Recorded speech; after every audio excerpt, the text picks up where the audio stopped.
Thursday night football. Here is your betting preview, and it is made possible by mybookie.ag. Again, win-win for everybody. Been in this business for, I keep saying 33 years, full-time for 33 years, really about 35, 36 years, and built up a great reputation. There's no chance I'm going to throw it completely down the toilet, or as Archie Bunker would say, the turlet, by sending you to a book that doesn't pay on time. Look, mybookie.ag. I've actually known some of the principals there before there was a mybookie.ag. Been sending people there since they started, I don't know, was it a dozen years ago, whatever. Anyway, up to a $1,000 first-time bonus if you use the promo code Duffy, D-U-F-F-Y.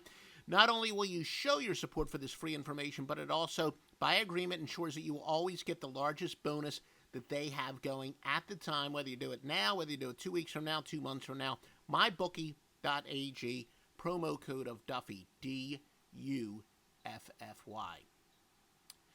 Now your preview for Thursday Night Football. Tampa travels to Chicago to take on the Bears. The Buccaneers are 3-1 straight up, 2-1 against the spread, going over 3 of 4. Bears are also 3-1 straight up at 2-2 ATS, splitting the totals at 2-2. Tampa's minus 3.5 with a total 44.5. It opened at minus 3 and 45. Now, home underdogs with a winning percentage of 750 or better are 76, 59, and 3, including 61, 42, and 3 getting 2.5 or more, and 39, 22, and 3 with 3 or fewer wins. Those would benefit the Chicago Bears, of course. Public betting percentages, I've been looking at public betting percentages for a long time. This is a really intriguing split in both the side and the total when it comes to the difference between tickets and money. 78% of bets are on Tampa, but yet 78% of the money is on Chicago. Now, there are some people out there who would say this implies very sharp money on the home underdogs, because, as I said, it's very rare it's this divergent, but yet somewhat not quite as divergent, but still pretty significant and compelling when it comes to the total. 65% of the bets are on the over, yet 66% of the cash is on the under. So again, some would say that implies sharp money on the under.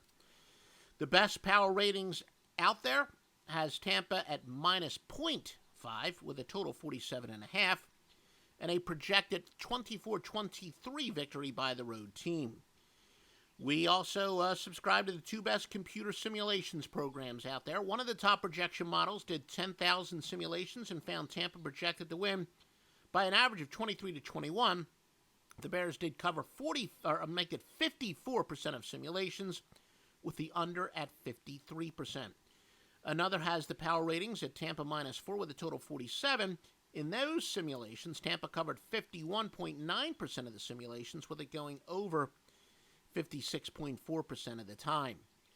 Against the spread trends, as you look at the brand new offshoreinsiders.com, much more mobile friendly than ever. You can access from work, from church, whatever. And as you can see, the NFC Thursday Night Football Game of the Year goes from Joe Duffy's picks tonight. Joe Duffy, the #1 NFL handicapper of all time, and that is documented going back to the Score Phone days.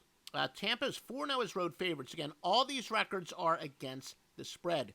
But Tampa's 19-40 after allowing more than 250 yards passing in the previous game. Chicago is 1-8 off of a loss and on a 4-12 overall skid. Over-under trends, Tampa's going over 8-0 after allowing more than 30 points in the previous game. Over 8-0 off a spread loss. Chicago's going under 16-5 on grass. Joe Duffy, by the way, Major League Baseball side at 2:08 Eastern Time as well at offshoreinsiders.com. Now, the biggest story, perhaps, Mike Evans is questionable for the Buccaneers. He already has 17 catches and 230 yards, 5 touchdowns. Looks like no final determination is going to be made until he warms up. And so you definitely be watching an hour and a half before game time. But the tea leaves would lean towards saying that he is going to play. But again, questionable is, without question, the most accurate way to describe him. Scotty Miller, likely to play for Tampa. That's key. He's got 15 catches. Chris Godwin is already out off a spectacular season. He had 11 catches this year. And yeah, Nick Foles does remain the starting quarterback for the Bears. We know the whole crazy quarterback situation that they do have there. Mitch Trubisky was obviously benched, but the Nick Foles, who started the year as the backup, now is the starting quarterback. He is going to be starting tonight. Again, if you appreciate this information, in addition to what we said earlier, please give us a like. Oh, if you follow us on Twitter, it's at Offshore Insider. There's no S at the end, the character limitations. Yeah, the website is offshoreinsiders.com, but on Twitter, it's at Offshore Insider, and you can follow us on Facebook as well. Why don't you just visit offshoreinsiders.com, see all the places you can follow us on social media. We appreciate if you would give us a 5-star review if you're listening to the audio portion, if you're watching on YouTube, or give us a like, the hearts on Periscope, etc. And continue to follow offshoreinsiders.com for the best premium picks.